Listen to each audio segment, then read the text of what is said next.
5 takeaways from the Millionaire Fastlane. MJ DeMarco understands that people don't want to wait until they're 64 to become millionaires for the first time. But many millionaires won't breach that barrier until around that time. DeMarco instead tells us how we can get to real wealth fast by telling us about the Millionaire Fastlane.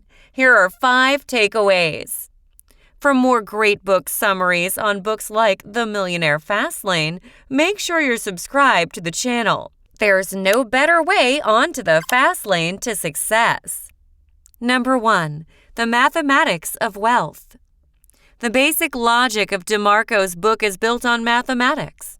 The fast lane to being a millionaire is found in a very simple equation. For the rich person, their wealth equals their profit plus their asset value. Let's look at both of these one at a time. The fast lane to millions is found in starting a business, not in working for someone else. This is because it allows you to earn from the profits of your business, and your wealth from the profits will be equal to the number of units sold times the profit per unit. The great thing about both of these factors, items sold and profit per unit, can be leveraged. You aren't limited to selling only 100 products. You might be able to sell $1 million. You aren't limited to a $1 profit on any one unit. You can make as much profit as consumers will tolerate. These can be effectively leveraged to a massive yearly income from your business. But an even faster way to make money is asset value. As you grow your business, it will accrue value. And people buy good businesses. If you own a good business that can be profitable, you can either hold on to it or you can sell it to an interested party, sometimes for as much as 5 times what your yearly earnings are from business profits alone. Now that is what I call a fast lane. Number 2, the mathematics of poverty and mediocrity. Let's be honest. Most of us don't earn money in the way that the equation up above tells us to earn money. Instead, we're operating according to the mathematics of poverty and mediocrity. What is this equation? Wealth equals income plus debt. Now hold on a moment. Debt? That doesn't make sense. Oh, doesn't it? How high are your student loans? How big are your credit card bills? In our culture, wealth is associated with a certain type of outward appearance. Big cars, fancy clothes, and a massive house. But many people accumulate these things by taking on massive amounts of debt. Because wealth is associated with appearance, they think that taking on the debt actually increases their wealth somehow. But this isn't the case. Debt is negative money, and negative money is the opposite of wealth. But DeMarco points out that even if we take no debt at all, we aren't necessarily in a position to become wealthy. That's because most of us earn our money from hourly wages. If we work for an hourly wage, then our income equals our hourly rate times the number of hours worked. But both of these things have hard caps on them. Hourly wages don't generally get all that high, and you only have a limited number of hours you can work before you hit burnout. If you're going to get on the fast lane, you're going to have to leave your hourly job and start using the equation for step 1.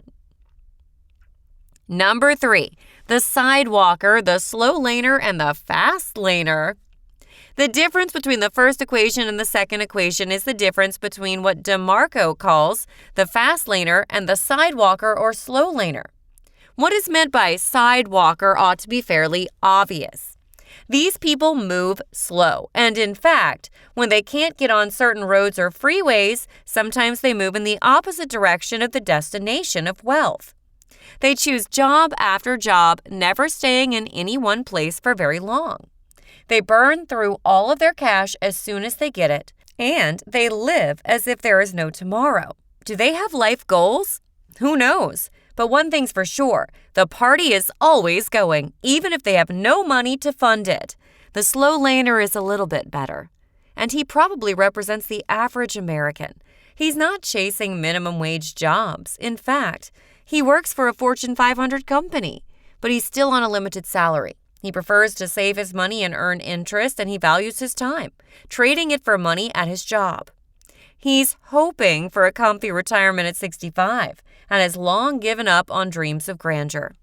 But the Fastlaner leaves both of these guys in the dust. He owns his own business, and all of his excess income goes into investments so that he can generate healthy returns. His time is his most valuable asset, and he uses it in this way. He doesn't want to retire with a nice nest egg.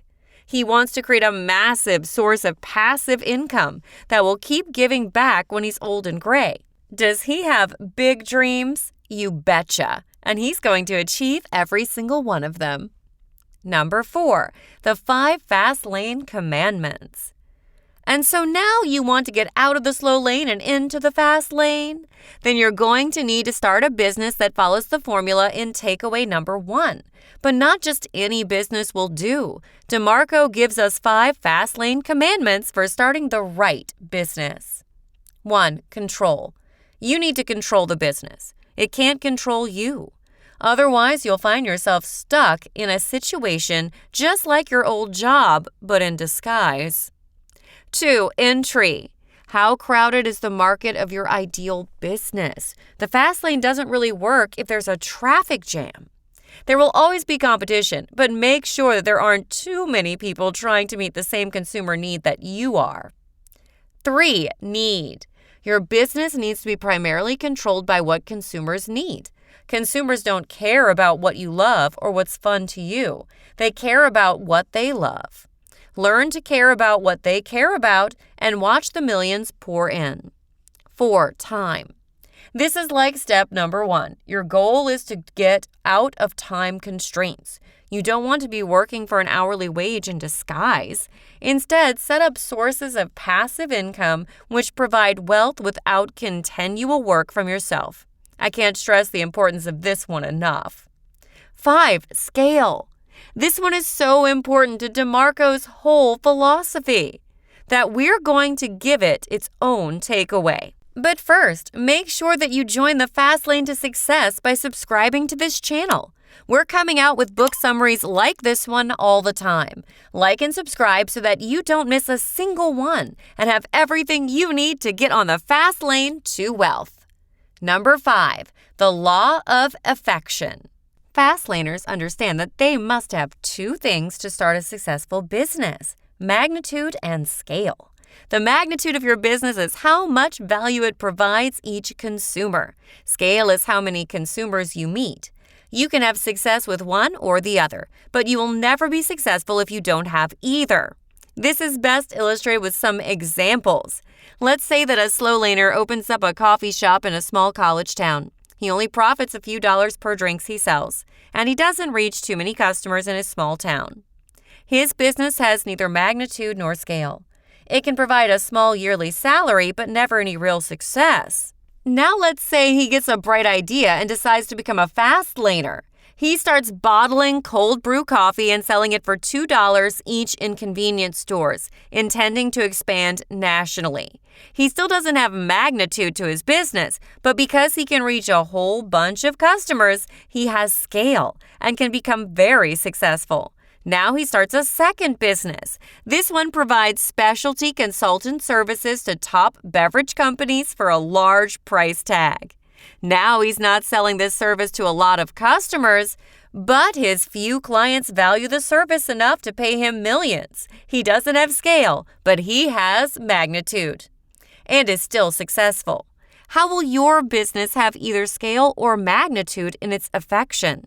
Thank you all so much for watching. I'll see you all in the next video.